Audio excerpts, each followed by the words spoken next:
শুধু শীতকালেই কেক খাওয়া যাবে এমন কোনো কথা নেই। গরমের মজাদার ফল আম দিয়ে বানিয়ে নাও দুর্দান্ত স্বাদের ম্যাঙ্গো কেক। কেক বানানোর জন্য এখানে আমি বড় সাইজের পাকা একটা হিমসাগর আম নিয়েছি।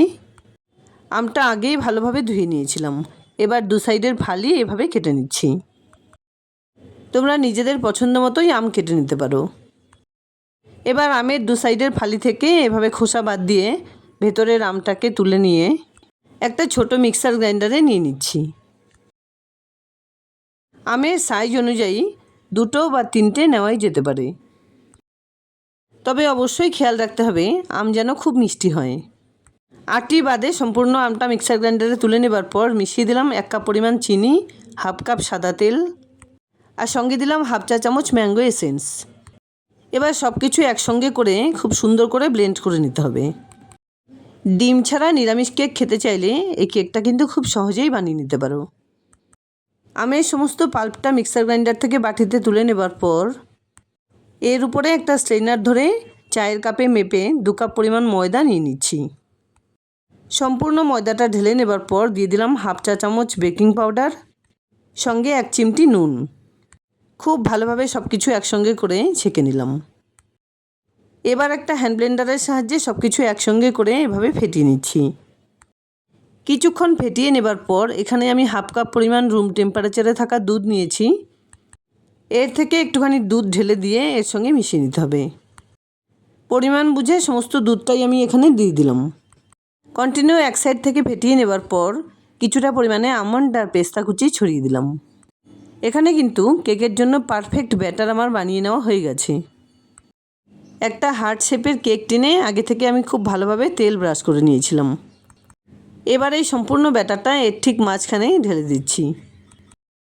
যে কোনো অ্যালুমিনিয়ামের বাটিতেও কিন্তু এই কেকটা বানিয়ে নিতে পারো। সম্পূর্ণ ব্যাটারটা ঢেলে দেওয়ার পর এভাবে স্প্যাচুলা দিয়ে চারদিকে চেপে চেপে কিন্তু খুব সুন্দর করে সেট করে নিতে হবে। ময়দার বদলে এই কেকটা কিন্তু খুব সহজে সুজি দিয়েও বানিয়ে নিতে পারো। এবার হাত দিয়ে এভাবে একটু ট্যাপ করে নিতে হবে যাতে ভেতরে কোনো রকম বাবলস থাকলে সেগুলো বেরিয়ে যায়। কেকের টেস্ট আর একটু বাড়াতে বা দেখার সৌন্দর্যের জন্য আমি ছড়িয়ে দিলাম কিছু আমন্ড আর পেস্তা কুচি, আর সঙ্গে দিলাম একটু চেরি। এবার এটা বেক করে নেবার জন্য একদম রেডি।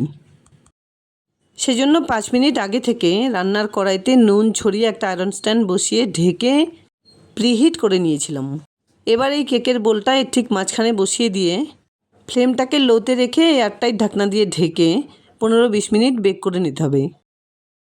20 থেকে 25 মিনিট পর ঢাকনা খুলে একবার চেক করে নিচ্ছি। দেখো কেকটা কি সুন্দরভাবে বেক হয়েছে। একটা স্টিক দিয়ে মাঝখানে বা চারদিকে প্রেস করে নেবার পর স্টিকটা যদি ক্লিয়ার আসে তাহলে বুঝতে হবে কেকটা সুন্দরভাবে বেক হয়েছে।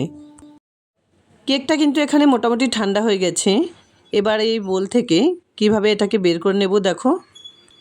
একটা ছুরি দিয়ে আগে কেকের চারদিকটা এভাবে ছাড়িয়ে নিতে হবে।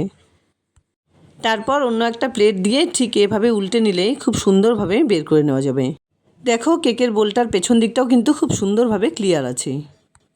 এর আগেও আমি তোমাদের সঙ্গে বিভিন্ন রকম রেসিপির সঙ্গে কেকের অনেক রেসিপি শেয়ার করেছিলাম। আশা করছি এই রেসিপিটিও খুব ভালো লাগবে।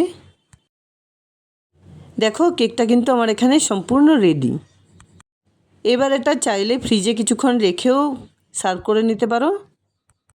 তাছাড়া গরম গরম খেতেও কিন্তু খারাপ লাগবে না। যাই হোক, দুর্দান্ত স্বাদের ম্যাঙ্গো কেক বা আম দিয়ে বানানো কেক কিন্তু একদম রেডি। ভালো লাগলে লাইক শেয়ার কমেন্টস করতে ভুলবে না প্লিজ। আর এরকম নিত্য নতুন রেসিপি পাওয়ার জন্য প্লিজ চ্যানেলটাকে সাবস্ক্রাইব করে পাশে থাকা বেল আইকনটা অলে করে দিও। দেখা হচ্ছে নতুন কোনো রেসিপি নিয়ে। ভালো থেকো, ধন্যবাদ।